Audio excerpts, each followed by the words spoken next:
share the screen.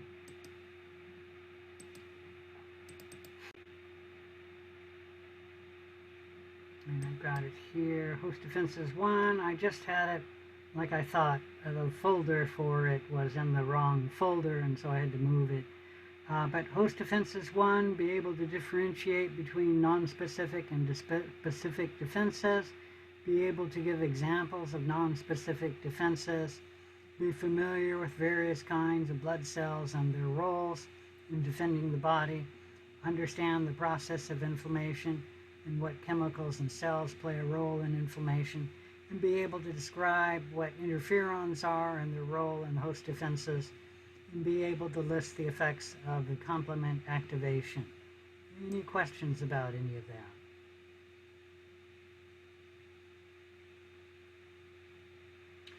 So know what non-specific defenses are, and the non-specific defenses are in the first two lines of the 3 lines defending the body. The non-specific defense in the first line are the barriers, the intact skin, the intact mucous membranes, and the secretions in the mucous membranes. There has to be overcome before a pathogen can cause an infection. Now, if these barriers or first line of defense gets broken, then the second line of defense comes in, and both the first line of defense and the second line of defense are non-specific, meaning that they are defending you from essentially any pathogen that comes along and attacks the body. Now, the third line of defense is specific, and when this attack mounts, it's only specifically attacking one species. In fact, it's really only attacking one part of one antigen of one molecule to one species. And we talked about that before. We call those epitopes, a part of a molecule which is an antigen that the host is recognizing. The second line of defense is non-specific, and it involves the phagocytic white blood cells, which go off and defend the body, mostly phagocytizing the pathogen when it gets established. It is true that some of the second line of defenses, they don't have to phagocytize, and that would be when we have natural killer cells or eosinophils attacking another cell, and they'll kill that cell by extracellular killing. The second line of defense also involves inflammation and fever and antimicrobial substances, and we really didn't talk much about antimicrobial substances. We just sort of waved our hands saying that the body makes antimicrobial peptides and puts them on our skin and in our mouth, and exactly how they're acting we don't know, but they appear to inhibit bacteria. And then we'll talk about the third line of defense. I'm just going to not talk about it at all in this lesson. That is the one we'll talk about in our next lesson, the host defenses 2. So as long as the skin is intact, it is a barrier to infection, because the pathogen will, when it lands here, will be faced with a fairly dry environment, and there's salt on it. It's also somewhat acidic, not very acidic, but somewhat acidic. And then the pathogen has to go through 2 layers of dead cells before they come to the living cells, and they have to get through all of that. And it's just not a very hospitable environment. Very few human pathogens can live on the skin. Staphylococcus aureus is an exception. The mucous membranes, also a barrier. It's not as effective as a barrier because we can look at what are the large number of human infections. They are the respiratory and gastrointestinal infections coming through the mucous membrane, as well as the sexually what is those called? Sexually acquired diseases also coming through the mucous membrane. The reason why the mucous membranes aren't as effective as a barrier is that, first of all, they're wet, and second of all, and they're not highly salty, and second of all, this is a living barrier, whereas the skin is dry and salty and dead on the outside. The mucous membranes aren't dead. And to get through the mucous membranes, you have to break the epithelial cells and then invade through the collagen, and then you're inside the mucous membranes. But you do need to create a hole in the mucous membrane to invade the mucous membrane. Unfortunately, things like syphilis, it's believed that the bacteria in its corkscrew type motion can actually burrow right through the mucous membrane. Any question about any of that?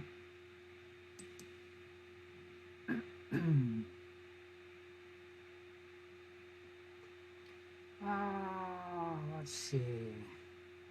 The respiratory system has some specialized defenses, and that's to keep microbes out of the lungs. The nose hairs, which filter out dust and microbes. The mucus, which with the nose bones makes the air flow in, what do they call that? Not a straight path, and so the bacteria are deposited in the mucus, and then the cilia and the throat will bring the mucus up, and it's to get the pathogen away from the lungs. The body has other non-specific defenses, and I'm just going to ask you to read about them. The only one that somewhat,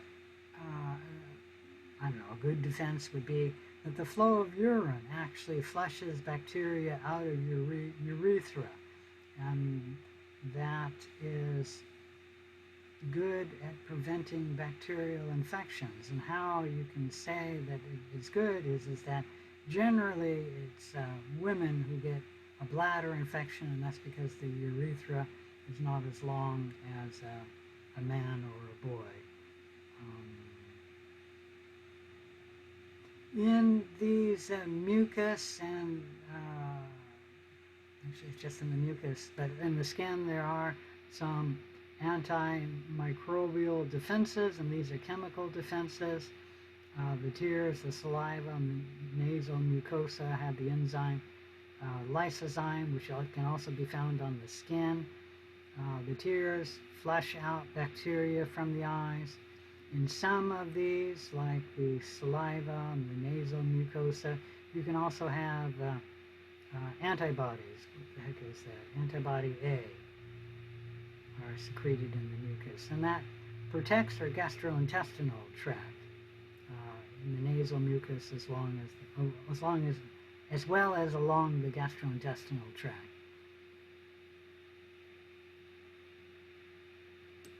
And in the throat and the upper respiratory system, you can have antibodies as well. All right, so let's move on to the second line of defense, the phagocytic white blood cells. They defend the body. I'm not getting that to work.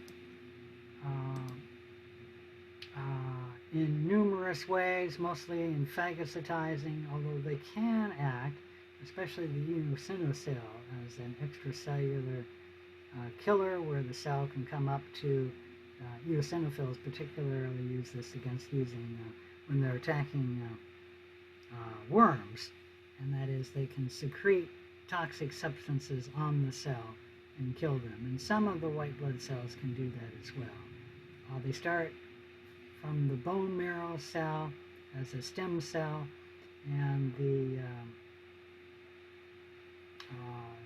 they then will differentiate into the myeloid line and the lymphoid line. We'll talk about this line in the next lesson, and then separate into the white blood cells.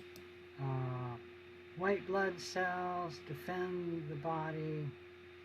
Well, you should know about the granulocytes, being the basophils, the eosinophils, and the neutrophils. And the eosinophils and neutrophils are motile and phagocytic cells. The basophils release substances like histamine, which can cause inflammation and non-specifically defend the body. Eosinophils can also do that.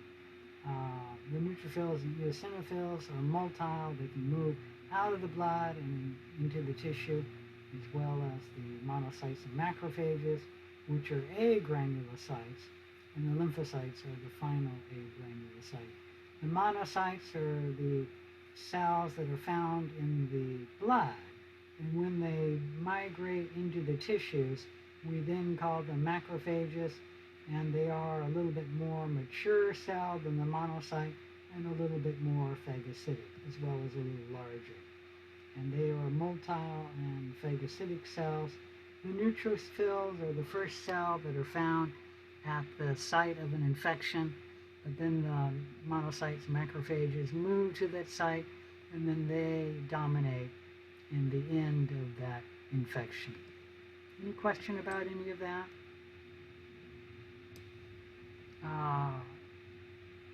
You know, I can actually show you the video of phagocytosis, but we're not going to go through it. You can watch it now.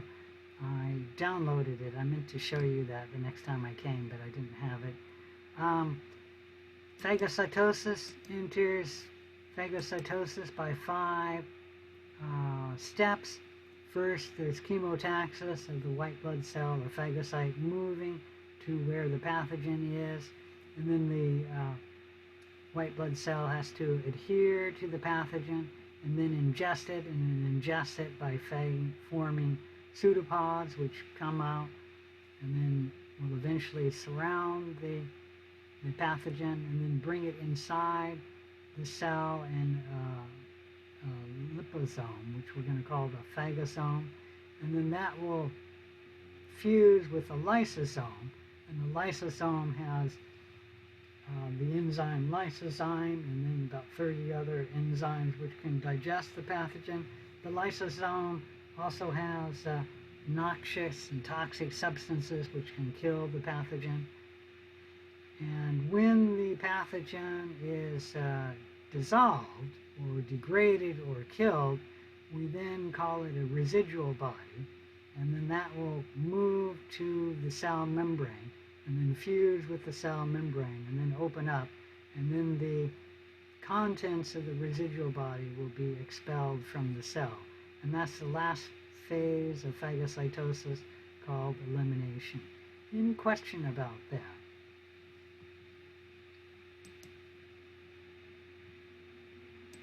Inflammation, a non-specific process for defending the body. It is started by histamine, but there's a whole lot of other chemicals like kinins and prostaglandins and leukotrienes which can continue the inflammation. Inflammation generally increases vasodilation, where the capillaries and the venules will expand, and then they also make the capillaries and the small venules more permeable so that more substances from the blood can flow into the tissues. And that includes that when the capillaries become more permeable, that will allow the phagocytic cells to more readily leave the blood, or quickly leave the blood and enter the tissues. I'm not going to show pictures of that. I'm not going to talk about that. The purpose of that is to bring the inflammatory chemicals to begin the attack on the pathogen, and there's a whole bunch of things that can happen there. You can bring antibodies with increasing the flow of blood. You can bring, what is that called?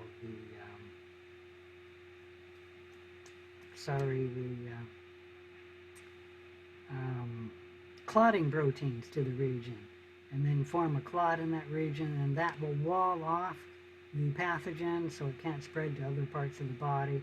And then the increase of the vasodilation and permeability also brings in the nutrients and other molecules needed to actually begin repair where you had the site of infection. Okay? Any question about any of that? So when you have an infection, you can generally have an increase in or a change in the white blood cell, and it depends what the infection is. With some viral infections, the white blood cell counts will actually decrease. With most bacteria, I said most, not all, generally when you have a bacterial infection, your white blood cell counts will increase. And clinicians monitor that, and if the white blood cell is not within the normal range, then they know something is going on. With a helminth infection, the eosinophil counts increase. Fever is another non-specific host immune response, and when a patient has a fever, they will get over the infection sooner than if they take fever suppressive drugs. The fever intensifies some of the host defenses and then speeds the process of repair, and then speeds also the flow of material to the site of an infection. All right, I'm not going to talk about fever and any other point, but like I said, the purpose of fever and inflammation is to generally speed up the attack on the pathogen, like it will speed up the flow of the complement proteins to the region, as well as the antibodies to the region, and flow of white blood cells to the region as well as speeding up the repair process. Okay, any questions about that? If not, let's talk briefly about interferons. Interferons, there's two types you need to know about. We're not going to talk about gamma interferon, but alpha and beta interferons are made by cells when they are infected with a virus, and the purpose of the interferon is to tell neighboring cells that this cell has been infected with a virus, and it sends a signal to this cell, the interferon does, and what that signal is, it makes this cell secrete the antiviral proteins, which are inactive. And then when the virus comes out of this cell and then infects the neighboring cell, the antiviral protein shuts down protein translation in this cell, and the cell is hoping that non-specific processes will clear the cell of the virus before protein translation begins. If the cell has cleared the virus, and then protein translation will occur, then the cell will survive. But if protein translation is shut too long, the cell will die, and that's possibly okay because this cell is infected with a virus. But if it doesn't shut down protein translation long enough and the virus is not cleared, then the virus will replicate.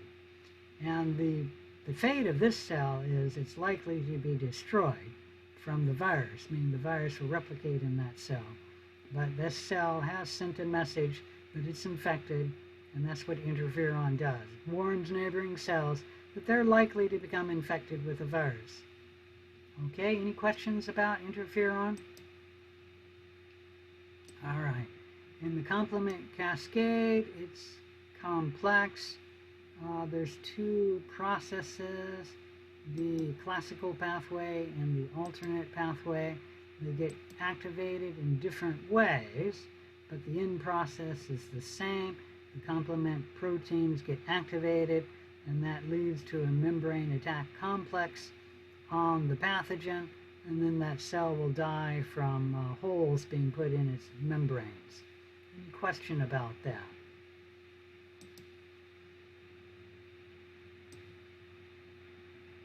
The complement cascade, I'll provide this picture to you, and then you have to explain how the complement proteins are acting. I may ask something like how C2 acts in the complement cascade, and then you have to tell me. All right?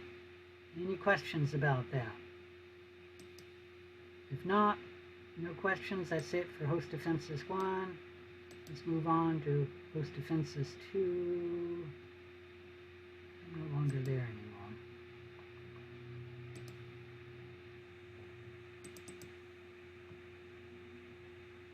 Host defenses 2.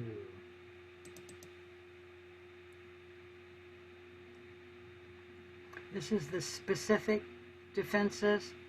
So compare and contrast the humoral and the cell-mediated immunity. You know what immunity is, obviously. List the results of when an antibody binds to an antigen. Describe the structures and various kinds of antibody molecules and their functions, and how immunity can be artificially acquired as well as naturally acquired, and differentiate between active immunity and passive immunity, and describe the types of T cells and what their functions are, and then lastly differentiate between T-dependent and T-independent antigens. All right, any question about that? So you should know when an antigen is, and that's a molecule that the host immune system is reacting to as something foreign, like a pathogen that has invaded the body. And it's true that the host is mounting a response against this antigen, but it's not mounting the response against all parts of this molecule. It's only mounting a response against at least one antibody, against one specific part of this antigen. And we call that an antigenic determinant or an epitope, what the antibody would specifically be binding to on this antigen. And the antigen is likely to be a cell surface molecule of the pathogen. And that's because that's what the host will be seeing, the surface molecules. Most antigens are large proteins or large polysaccharides, and they tend to have repeating subunits, and things like that are more antigenic than other molecules. You can have small molecules like penicillin, which isn't small in the terms of water, but it's small for us. But a small molecule has to bind to another antigen before the immune system will respond to it. And what happens with small molecules is they bind with a larger molecule in the blood, and then the immune system can respond to penicillin. So most antigens are of a molecular weight of 10,000 or more in size, okay? And for comparison, penicillin is 302, so much smaller than most antigens. And water is only 18. All right, I talked about that. The lymphocytes are the cells which are responsible for giving the specific immune response. And there are mainly two types. We did mention there's actually a third type, the natural killer cells. But the main two types we're going to talk about are the B cells, which make antibodies, and then the T cells. Both the B cells and the T cells start life from an adult, from the adult bone marrow as a stem cell. The T cells will emerge from the bone marrow and move into the thymus, where they will mature into, I don't know, like a T cell teenager, meaning they're not fully mature. They won't fully mature until they get stimulated, sort of like a teenager, and then they'll reach final maturation and then go through clonal differentiation and expansion. And we're talking about that with the B cells. Do that, although the B cells will stay in the bone marrow until they reach the teenage size, meaning they mature to the point of being a teenage B cell, and then they move about in the blood or the lymphatics or something like that. And they don't get final maturation until they get stimulated, like all teenagers. And what happens is an antigen will bind to the B cell, and the B cell has B cell receptors, and if enough of the B cell receptors get stimulated, the B cell will go through clonal expansion and then differentiation, And then the differentiated cells, most of them will be plasma cells, and their function is to make antibodies. A few of the B cells will differentiate into memory T cells, and these are long-lived cells that just wait around, waiting for the host to be infected by this original pathogen. And then once they are, the B cell memory cells will become activated and go through clonal expansion and make antibodies, so that the second immune response will happen much more quickly than the first immune response, and it'll be also more vigorous. And where do I have a picture of that? I think it's in the animation, so I don't want to show that. So I don't want to show you the entire animation unless I can move it forward. Maybe I can move it forward. Come on. Up. This is not being good. All right, let's move it forward.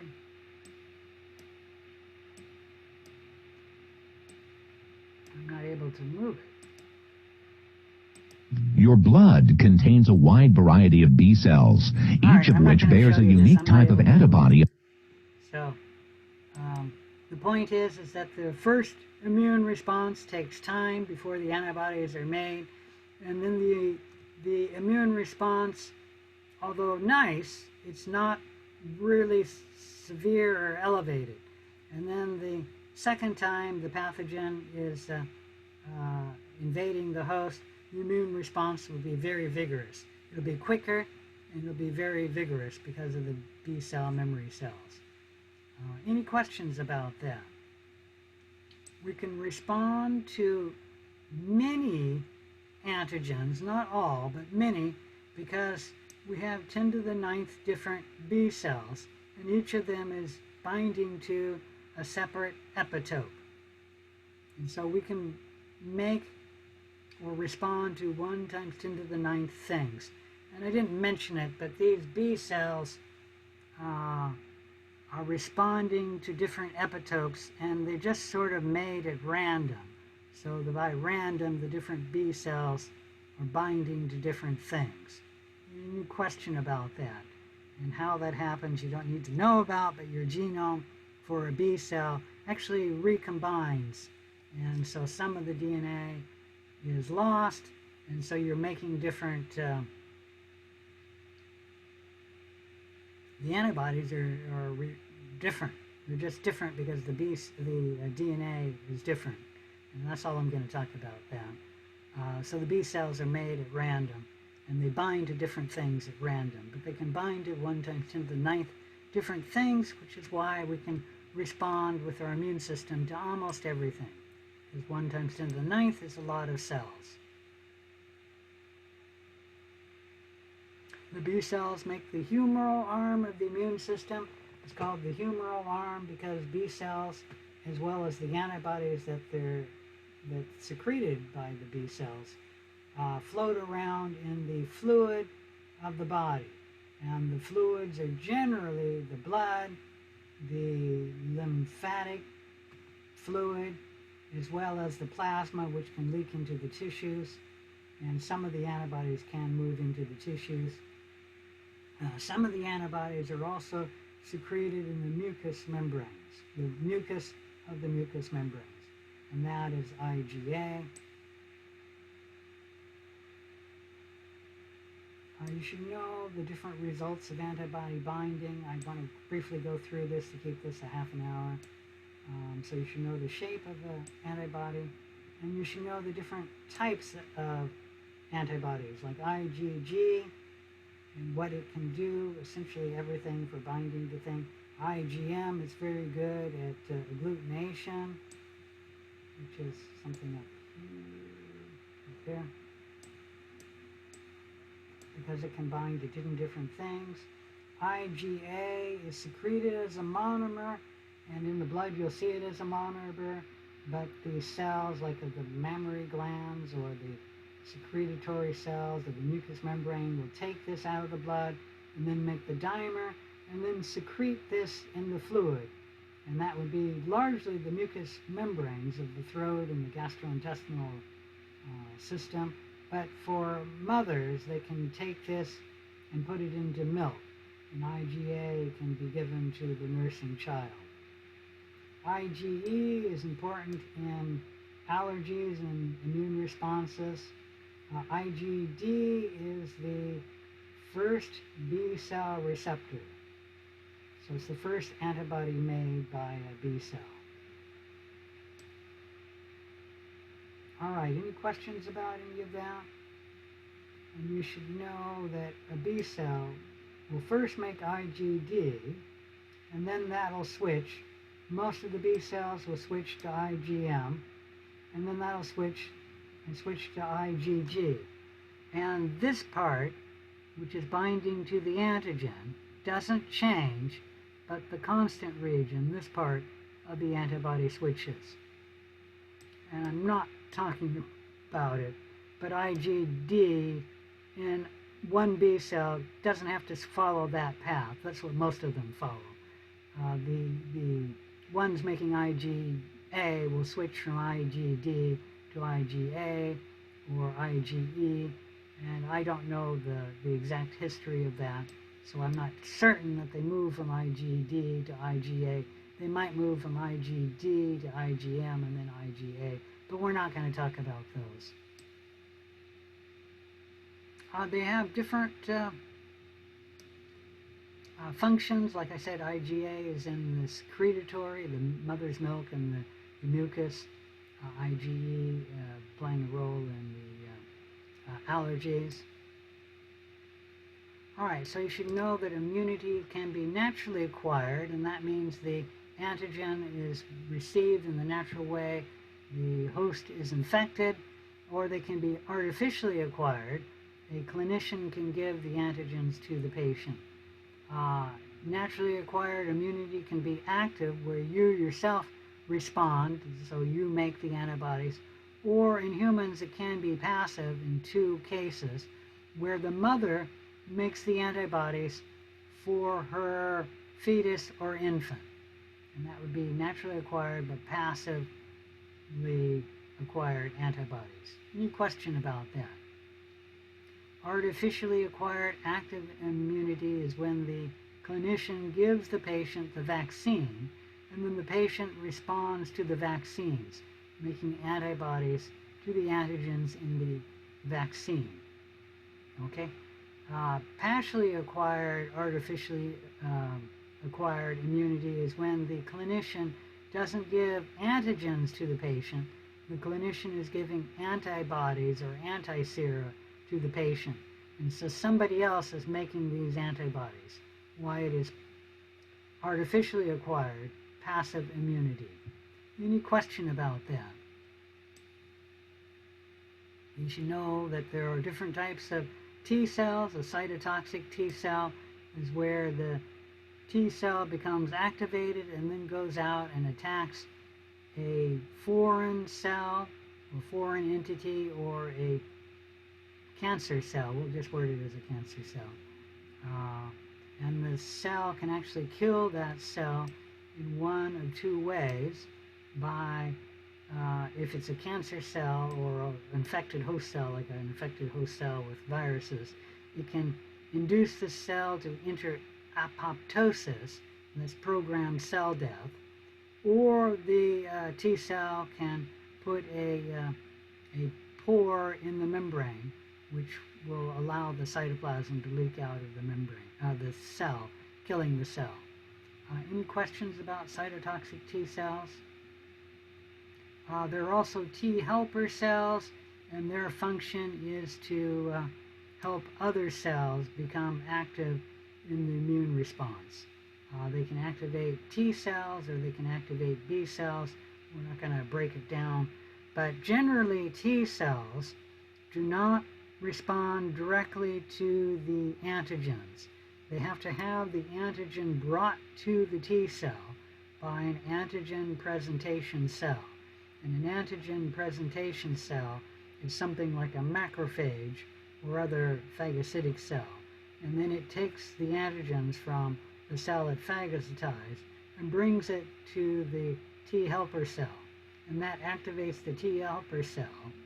And the T helper cell, if it's a type 1, can activate T cells. And if it's a type 2, where do we have that shown here? I'm not seeing it here. If it's a type helper 2 cell, it activates B cells. And B cells can be directly activated. As we said, they have the B cell receptors which can be activated, but there are different antigens. T-independent antigens can directly stimulate the B cell and activate the B cell, and T-independent antigens have to have repeating subunits because you need more than one B cell receptor to be activated to activate the B cell. So you need repeats, and that can directly activate the B cell and make the B cell go through clonal expansion and differentiation to make antibodies.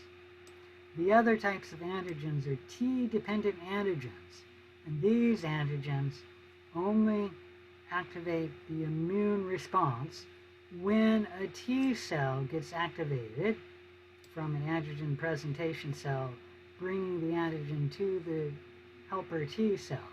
And then the helper T cells, depending if it's type 1 or type 2, activate the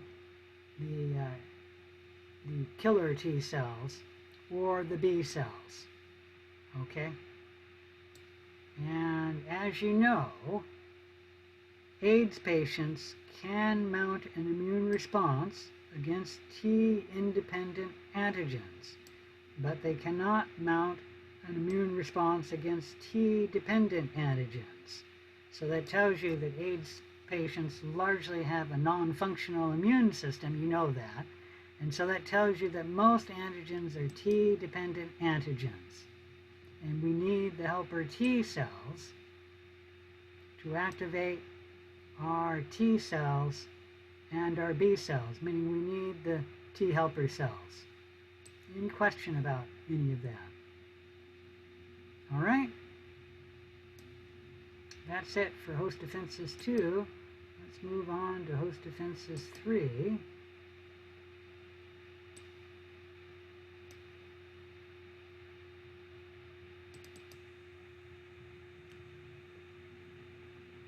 Hypersensitivities and immunizations. Be able to name the different types of vaccines and list their advantages and weaknesses. Be able to relate how B and T cells work from earlier lessons and how vaccines work. Be able to list the 4 types of hypersensitivities and whether they're mediated by a B cell or a T cell. And be able to give an example of an hypersensitivity. And I'll give an example. Understand what autoimmune diseases are, and be able to discuss know what immunodeficiency diseases are, and be able to discuss them and which infection a patient gets if they have a specific immunodeficiency disease. So this slide showing you the importance of vaccines can really reduce the number of cases of disease.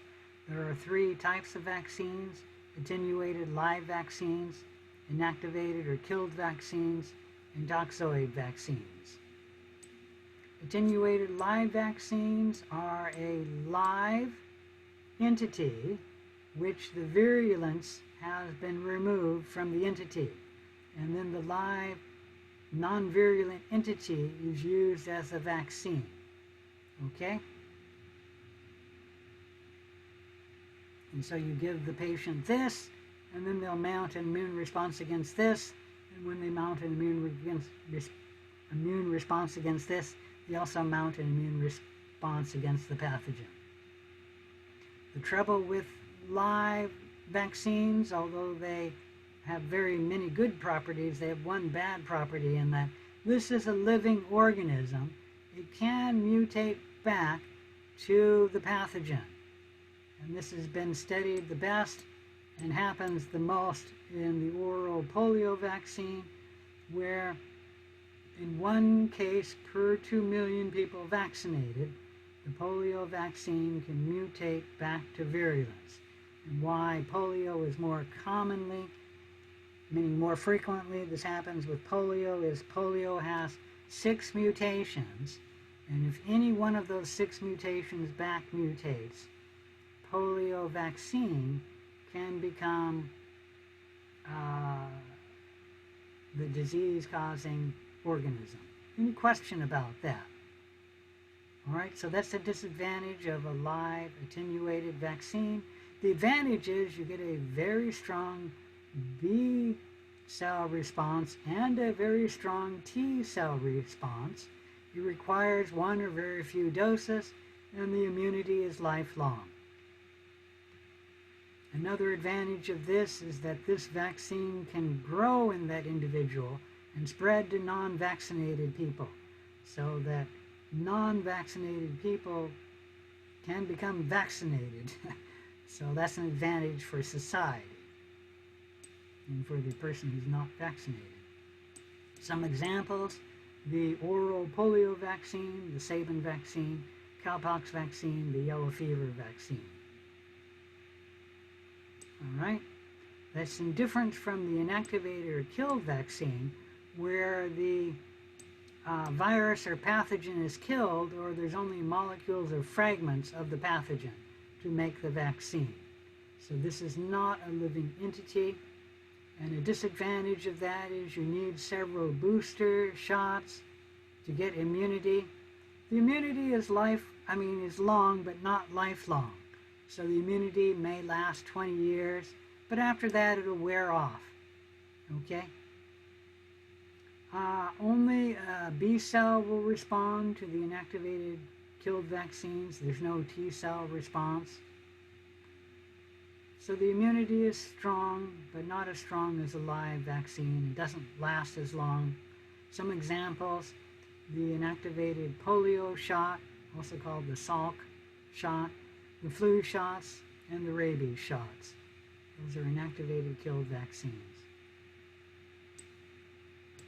Toxoid vaccines are when you take a toxin and you chemically modify it so the toxic moiety is no longer part of the toxoid. And then you give the toxoid as the toxoid vaccine. The purpose of a toxoid vaccine is not to fight the pathogen, but to fight the toxin that's secreted by the pathogen. Any question about that? So the immune response is not strong or long-lasting. You need several boosters, and you need re-inoculations at least every 10 years. You also only respond with antibodies. There's no T cell response. And an example of that would be the tetanus shot. All right, so let's talk about hypersensitivities. There are 4 types. Types 1, Type 2, and Type 3 are mediated by B cells. Type 4 is mediated by T cells. Type 1 is the anaphylactic response, and this anaphylactic response is a hypersensitivity that can happen in just a few minutes. The first time the patient gets sensitized or primed, so the first time they're exposed to antigens, the patient makes IgE antibodies. The IgE antibodies then are taken up by the mast cells or the basophils or the eosinophils, and we're just going to talk about it with mast cells. And now the patient is sensitized. The next time they're exposed to that antigen, the mast cell will release inflammatory chemicals like histamine almost immediately. So within minutes, the patient can enter type 1 anaphylactic response. If it's local, it's just an allergy and is a nuisance. But if it's systemic, meaning body-wide, it can be life-threatening. The airway in the throat can be shut down, and that will obviously be life-threatening. you give epinephrine to open up the airway. It's a drug that'll open up, relax the muscles and open up the airway. Some examples of anaphylactic shock is when someone is really allergic to bee stings. Okay? A simple example would be someone who simply gets hay fever. Any questions about that? Type 2 cytotoxic hypersensitivity response is when the host responds to an antigen and the host destroys that cell. It may be with complement proteins. The mismatch of a patient receiving red blood cells, if they have the wrong match of red blood cells, the host will make antibodies which will destroy those red blood cells, and that's a type 2 cytotoxic hypersensitivity response. The other example is Rh incompatibility, where an infant is Rh positive, the mother is Rh negative. If the infant's blood mixes with the mother's blood, then the mother will make antibodies to the Rh positive blood. The first infant usually is not a problem. The infant will be born before the antibodies are made or before the mother can respond, and then the antibodies work.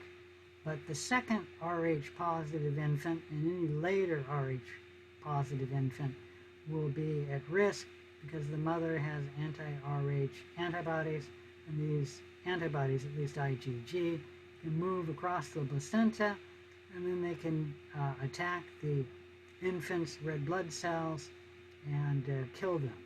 And so the fetus will be anemic, and that can be life-threatening. Any questions about any of that? All right, let's talk about type 3 hypersensitivity, immune complex hypersensitivity.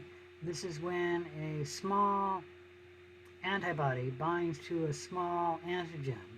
And so this is small enough that the complex does not precipitate from the blood and can circulate in the body, and then this complex will typically get trapped in small spaces, and like the capillaries or the joints, and then in those small spaces the antibody complex will cause inflammation, and that can be by a complement protein being bound to the antibodies bound to the antigen. The blue is the antigen, and you can get inflammation in the small region, and each time this happens it will cause more and more problems to the body. I mean, you don't want inflammation in these small places. It causes problems for the body. The examples I talked about were hypersensitivity pneumonitis, where the patient makes IgA that is breathed in, and then the patient gets inflammation in the lungs, and they have trouble breathing. And so they'll be hospitalized by hypersensitivity pneumonitis. And I've got a friend who has farmer's lungs, and whenever he breathes in mold from hay, he gets this hypersensitivity pneumonitis. Any questions about that? All right, the last type 4 cell-mediated hypersensitivity is when the T cells respond to an antigen that comes from outside the body, and it would be better if the T cells never responded, because the antigens don't really do damage. The damage is happening from the T cells going in and killing the cells that have the antigen. And that can be cells that have the antigen of poison oak or poison ivy, or it could be when the T cells are attacking tissue or organ transplant in the patient. Okay? Any questions about that? Anyways, there's an example of a T cell response from poison ivy or poison oak. All right, so you should know about autoimmune diseases. The immune system can defend the body, but if the B and the T cells make an attack, an antigen or a molecule from the host's own body, you'll get an autoimmune disease. Normally, in early childhood, if a B or T cell is made, which binds to one of the host's own antigens, that cell will be removed. Okay? But if it is not removed, then the B or the T cell will mount an immune response against the host's own antigen, and that will cause an autoimmune disease. You can have single tissue diseases, or you can have a systemic disease where the immune system is attacking many different tissues. And two examples where the immune system attacks many different tissues is the disease lupus, where both killer T cells and antibodies attack many of the body's cells, tissues, because they're attacking many different antigens that the host has. And the other example is rheumatoid arthritis, where the patient makes antibodies which destroy their own collagen. And with each case of inflammation, the joints get more and more destroyed. Eventually the joint won't work. Now what you can do for these diseases is you can treat them with an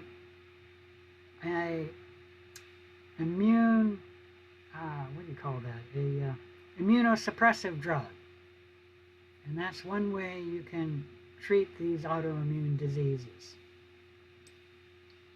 The problem is the patient will have a weakened immune system, but then they won't be attacking their own molecules, or at least not as severe. All right, any questions about any of that? All right, so immunodeficiency diseases, each of the body's defense can have an immunodeficiency. And when that has happened, a child is born with a defective gene that can't defend one part of the body or one part of the immune system. We call that an immunodeficiency disease.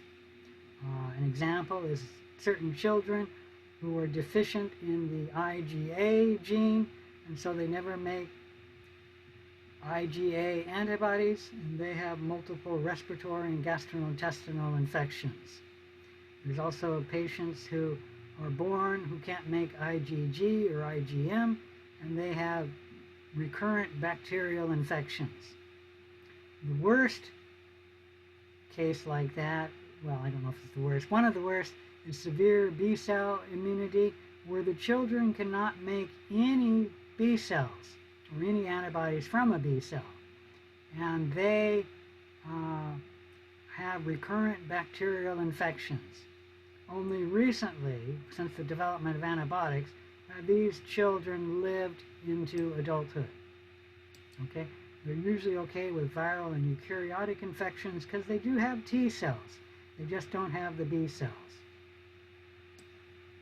And then there are people who are born without a T cells, and these children, even today, die before adulthood from a viral infection. They do have B cells, so they're okay at fighting off bacterial infection, but they're really lousy at fighting off viral infections. Any question about that? And then I guess the worst immunodeficiency disease, also called the bubble boy disease, is the severe combined immunodeficiency disease, where children are born without B or T cells. And these children, they have to live in a sterile environment for their entire life because they can't live in the real world. They will come down with a viral or a bacterial infection, and they have no immune defense. All right, any questions about any of that? If not, let's briefly talk about our last lesson, parasites. How am I doing? Not too good. Sorry about that.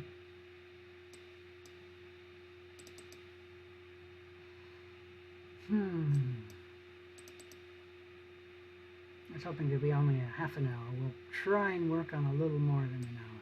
So know the medically important parasites, know their names and the classification, be able to describe the epidemiology of some of the medically important parasites, and describe some of their characteristics, like the symptoms they give to patients.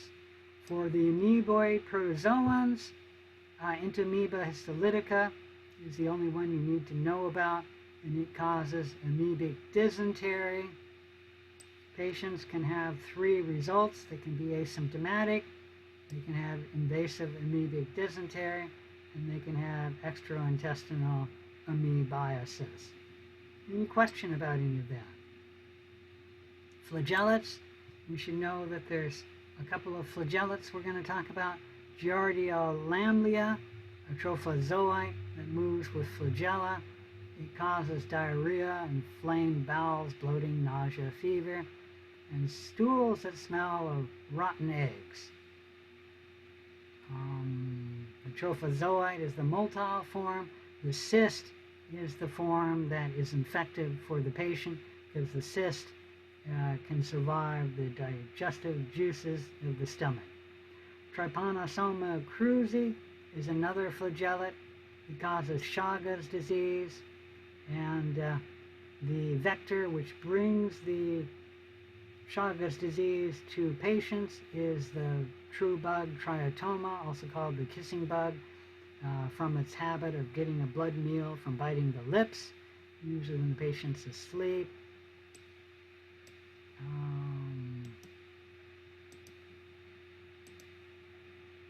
The patient bites the lip. That doesn't infect the patient. What happens is the bug defecates near the bite, and then the patient wakes up and they have this itchy, inflamed bite, and then they rub it and they move the parasite eggs from the feces into the wound. Okay? And then the parasite travels in the blood and then infects cells. The cell that are most important are the heart's cells. The parasite, whatever cell it infects, replicates in that cell and then destroys the cell, and then the parasite is released into the blood, and that can infect more cells, including more heart cells. And while the parasite is in the blood, a kissing bug can bite the patient, and that's how the kissing bug becomes infected, from getting a blood meal from an infected patient. And then the parasite reaches final maturation in the kissing bug's gut. In final maturation, the parasite goes through sexual reproduction, forming the form which can then be defecated on the patient when the patient, in the bug's feces, the eggs are put in there, and that's the form of the parasite which can infect a patient. So that's the life cycle of the parasite. You first have swelling at the bite site, and then the patient becomes sick. The patient then will become asymptomatic, and that can last for years. But the heart cells will be more and more destroyed with time, and eventually the patient will enter congestive heart failure. Trypanosoma brucei is somewhat similar to Chagas disease. The difference is that this parasite causes African sleeping sickness, and the vector is the tsetse fly, or also pronounced the tsetse fly, and pronounced for 2 other ways, I don't remember. Okay, any question about Trypanosoma brucei? Leishmania is 21 species, can infect humans, transmitted by 2 genera of sandflies. There are 3 clinical forms that the parasite can cause large painless skin ulcers, which normally heal over time, and then the patient will be immune to this type of the Leishmania. But if you go to another portion of the world, you may not be immune to that Leishmania. If the ulcers involve a mucous membrane, the mucous tissue may be severely destroyed, scarring the patient and disfiguring the patient for life. But usually the patients will recover from this disease as well, and then mount an immune response against that form of leishmania. If the macrophages become infected with leishmania, the macrophages may carry the leishmania elsewhere, and then the leishmania may grow elsewhere in the body, and that can result in inflammation, fever, weight loss, anemia, and in untreated cases, 95% of the patients will die. Okay, any questions about leishmania? The ciliates, there's only one of medical importance, Balantidium coli, sometimes called B. coli for short. This can cause diarrhea. Most patients, if they're healthy and become infected with Balantidium coli, they'll be asymptomatic because the parasite is just living in the lumen of the intestine and not doing any damage. But if it does burrow into the intestine, it can cause damage and a secondary infection of the intestine. It's treated by tetracycline, which kills off the bacteria that the Balantidium coli feed on. Okay, any questions about Balantidium coli? The sporozoans, the one of most importance is malaria, caused by 4 species of Plasmodium. It's the most medically important disease because 400 million people per year become infected with malaria, and 2 to 3 million of these patients die each year. Malaria is endemic to the tropics and subtropics, and it is spread by mosquitoes of the genus Anopheles. So this parasite requires 2 hosts to live in, humans and the mosquito. Excuse me. I finally sneezed. The life cycle of this parasite is very complex. You need to know 3 names of sporozoite. That's the form of the parasite that infects humans, and it comes from the salivary glands of the mosquito. You should know the gametocytes. Those are the parasites that are living in the human, and the gametocytes come out of a blood cell, and then they're circulating in the blood, and the gametocytes are the form of the parasite that infects an uninfected mosquito. Any questions about that? And then the 2 gametocytes, a male gametocyte and a female gametocyte, can form the zygote, which is the final sexually mature form of the malaria parasite. Any question about that? And then that form will form the sporozoites that then migrate to the salivary glands of the mosquito. Malaria you should know because medically there were a number of firsts. First, it was the first parasite that was ever identified, that this parasite was identified for causing a human disease. And you don't need to know, in 1880, a French army doctor by Charles Louis Alphonse Laverne in Algeria noticed that his malaria parasites had a parasite in the red blood cells. And he correctly deduced that that parasite was causing the malaria disease. Malaria also was a medical first, and it's the first time in the West that we had a drug for successfully treating a disease. And way back in the 1600s, Jesuit missionaries brought back the bark of the cinchona or the cinchona tree, both pronunciations are correct, which has quinine in it, which was a useful drug for treating malaria. All right, any questions about that?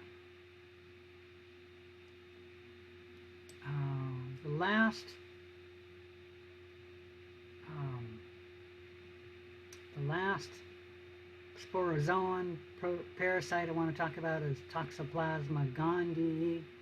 It's estimated that about 40% of Americans either have this parasite or have had it. Humans, mammals, and birds can be intermediate hosts for this parasite. The definitive host is the kitty cat, and they can excrete 10 million parasite cysts per day. The majority of patients are asymptomatic. The trouble is that some patients can get toxoplasmosis, and it's a very serious disease in 2 patients, AIDS patients and developing fetuses. All right, any question about any of that? All right, there are a couple of elements I want to talk about. These are parasitic worms. Remember that there are 2 types of parasitic worms, the flatworms or the platyhelminths, and the roundworms or the nematodes. You should know that the worms can be monoecious or hermaphroditic, and that is they have both male and female reproductive organs, and in some species they can self-fertilize. One worm can self-fertilize itself. And most species, you need 2 hermaphrodites to fertilize each other. And some worms are dioecious, meaning there are separate male and female individuals. So the cestodes or tapeworms, that's the parasitic flatworm. All of the cestodes are parasites, and there were 3 we talked about: Taenia solum, Taenia saginata. Taenia saginata is the beef tapeworm, the pork tapeworm, Taenia solium. They have a similar life cycle, and that is that they live in a host, either the pig or the cow, and that is the intermediate host, and the parasite in intermediate will burrow into the flesh and then form the cyst, which if it's not cooked properly or you eat it raw, it can be taken in by a human, the definitive host, and then out of the cyst can come the worm, which will attach to the lumen of the intestine. Humans are the definitive host, where the parasitic worm goes and reaches final maturation, and it'll make proglottids, which will be filled with eggs, and then they'll come out of the human's feces, and then the eggs will survive for many months, maybe even a year in the environment, and that can be consumed by the intermediate host.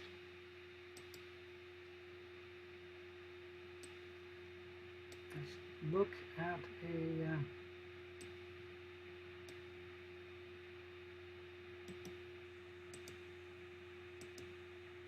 tapeworm. This is Taenia solium, which has both the hooks and suckers in the scolex, which attaches to the intestine, and then proglottids are made by the scolex. In the beef tapeworm, you only have the hooks. There is no suckers.